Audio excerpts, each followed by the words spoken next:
Hi everyone, I'm Dee Dee Carson, and I am so excited about the opportunity to come and be your next pastor. I'm really looking forward to learning from you and about the great work that's already happening at First Pres Virginia Beach. I really just can't wait to get there and get started. A little bit of introduction about me. I know the PNC has told you a little bit already, but I grew up in West Virginia, actually about 8 hours west on I-64 gets you to my hometown of Huntington. Most of my family is still there, and so they'll be making that trek, I'm sure, pretty regularly. From there, I went to Wake Forest, where I did my undergraduate in business, which is a testament to the fact that none of us really quite know what we want to do when we're picking a major when we're 18 or 19 years old.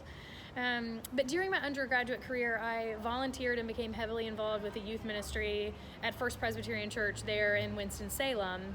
And in that time, I really discerned this call that youth ministry was one of the greatest jobs on earth. And so following undergrad, I went to Chattanooga, Tennessee, where I was the youth director for a Presbyterian church there for 3.5 years. And I learned so much, and I had a ton of fun. So what that has imparted on me further down the line as a pastor is that I'm one of those pastors that's always going to want to be at least a little bit involved with the teenagers of the church, and I'm going to want to know their names and their stories. So teenagers, watch out. I'm going to be coming for you, and I'm going to be showing up at youth group as much as Lindsay will let me to begin to know you and learn you and play some games, because that's what makes youth ministry so great. So following youth ministry, or really in that season where I was there, I discerned this call that I wanted to be a pastor, and there was sort of some wrestling and wrangling in that season of whether I was really going to sort of give in to that call. So finally I did, and went to Princeton Theological Seminary, which is where I met your former associate pastor, Caroline Jenkins. She's a really dear friend, and late last summer she sent me an email that was a really hard pitch that said, what a really great congregation you were, how much she loved her time serving with you, and asked if I'd be interested in being connected to the PNC.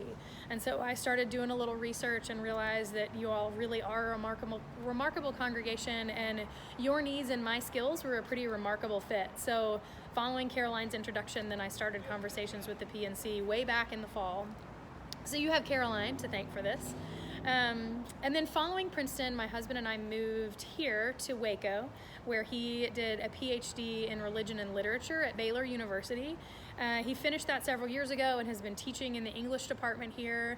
And we've really stuck around a little bit longer than we had planned, because this has been a really great place for both of us professionally. It's a place where we have learned and been able to increase our capacity within our fields. And it's just been a pretty remarkable 8, almost 9 years that we've been here. So we're really grateful for this season and for the people here who formed us. Also in that time, we've added 3 boys to our household. So Porter is the oldest, and he'll be 5 this summer and starting into kindergarten. Porter has a stuffed cat named Meow that he takes with him everywhere. So you will surely meet Meow as well, because she's sort of this weird part of our family that goes with us. So look forward to meeting Meow. And then we have 2 younger boys, Wyatt and Nolan, who are twins, who were born on December 23rd, which is, not really when you want to have babies when you're a pastor, but can't change it. So they are 1, and they're just starting to walk, and so that means that by the time we get to you all, they're not just going to be walking, they're going to be running and creating all sorts of new chaos in our household.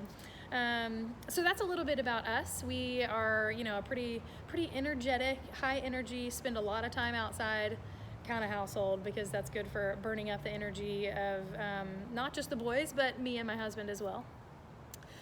So as we started this process with the PNC way back when, I think some of what was really interesting to me in terms of your mission study and the information about you as a church is I was intrigued by your interest in wanting to sort of grow ministries to young families and young adults, because that's what I've had a really great experience with here. We have more than quadrupled our young adults group here and have increased involvement for young families and increased programming for young families.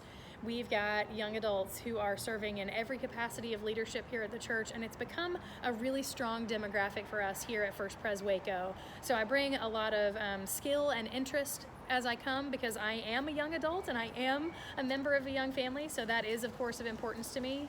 But I also started a senior adult ministry when I was here, so I drive our church bus around for monthly activities with some of our senior adults, which is a really special part of ministry. I love getting to learn from some of these. We call it Retirees on the Road, which I think you all have a Sojourners program that might be kind of similar. And I've really loved the opportunity of getting to be an adopted granddaughter for folks in that group and for getting to spend time with them. So I bring a lot of experience around the areas of, sort of tweaking and developing and innovating around Christian education and youth ministry, which I'll be really excited about. I also really love the task of preaching, and I'm excited to be doing it more as I arrive to you. I think preaching is sort of like this great, job of being a detective. You're sort of digging into the text and digging into research and reading things all the time, trying to keep preaching fresh and interesting for folks. So that'll be a big task before me as I come your way.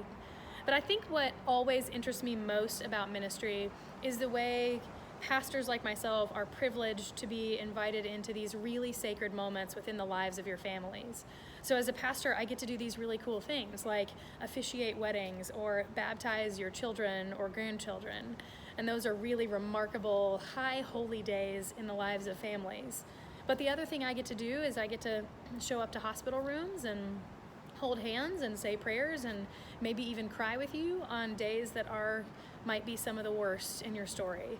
And it's a privilege to be invited into those moments with you. The other thing I get to do that's really remarkable is funeral planning, which sounds silly, but the truth is it is an unspeakable honor and gift to get to encapsulate a human life and a pilgrimage with God. And so as a pastor, I'm invited into the best days of a person's life and the worst days of a person's life, and hopefully a lot of things in between. And that really is humbling and an incredible privilege. And so as I think about coming to be with you, I think about those kinds of spaces that I'll be invited into where I'll get to know you and share with you and be a part of what you're going through. So I really do look forward to the privilege of being your pastor. And another thing to know about me that's sort of outside of my bio is that I am a pretty extreme extrovert. So that means that on any given moment, I am generally in the mood for people. So as we're getting to know each other, I would encourage you to stop by my office. I'll be a pastor whose door is open and ready to receive you whenever you're in the mood. People always make my day better. And while being behind a closed door and writing a sermon is, of course, a very important part of my job, generally what's most life-giving and actually feeds those sermons and makes them better is human interaction and your stories. Your stories will inform my preaching and inform my reading of scripture, and so your visits to my office or opportunities for lunch and all those kinds of things will be really fun and important. So I will treasure those opportunities to arrive to you and begin getting to know you. I really can't wait. I look forward to being with you in May and beginning this really great work of ministry together and learning alongside you about what you've already been doing that you're really proud of and that we can keep going in really remarkable ways in Virginia Beach. So thank you for welcoming me, and I look forward to seeing you in May.